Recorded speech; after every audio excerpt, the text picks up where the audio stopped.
Everything you could ever ask for or ever ask for in the future, you already have right now.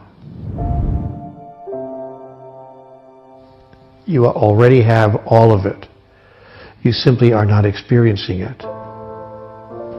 Because everything that has ever happened is happening now, and ever will happen is happening right now. And so it is for you merely to reach into the sea of infinite possibilities and call forth the reality you choose now to experience.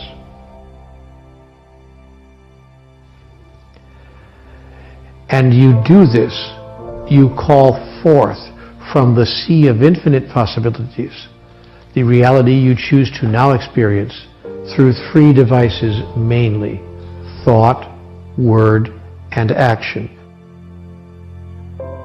That is, what you say, what you think or believe, and of course what you do.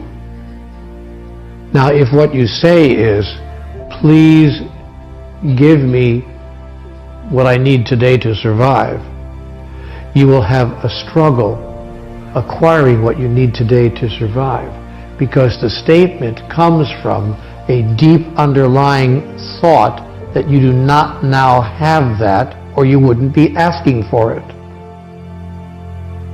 It is that underlying thought, what Conversations with God calls the sponsoring thought, that has a huge influence on the creation of your moment-to-moment reality. Therefore, if you ask for something, or if you say, I want something, I'll use an example, I want more money. Oh, I really want more money in my life. The universe has only one answer to a statement like that. Indeed you do. That is correct. See, the universe only says yes. Now, when you understand that, please forgive me, I know this is very elementary to most of us, but just to lay the groundwork, the universe has a universal response to every thought, and the universal response is yes. See, God only knows one word: yes. God has a very limited vocabulary. God says yes, yes, yes. Yes to what? Yes to whatever you think, say, or do. God says yes.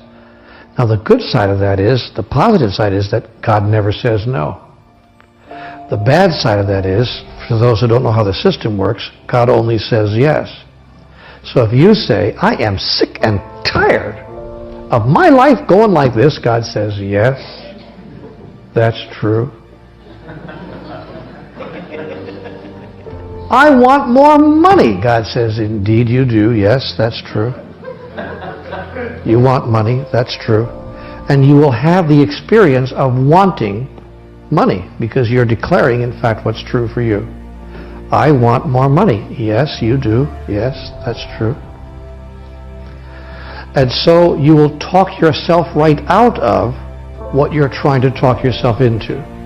I don't want you to feel that you got to start parsing the language and worrying about every single syllable that you utter that proceeds from your mouth. But you do need to look deeply at the sponsoring thought, that is, at the foundational idea from which your words emerge. That you do need to look at. Or to put it another way, if you're coming from lack and from a thought that there's not enough, and couldn't I please have more, you are having to overcome in the first instance your thought that there's not enough, which is very difficult to overcome because it's your foundational thought. Now one might argue, and your friend would argue, but Neal, that's all very sweet and good, except when a person's entire experience is that there's not enough, how could they have any thought other than that?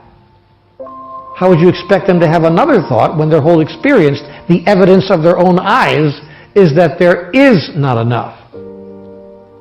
To which a master would reply, as all masters have, each in their own way, each in their own time, judge not by appearances.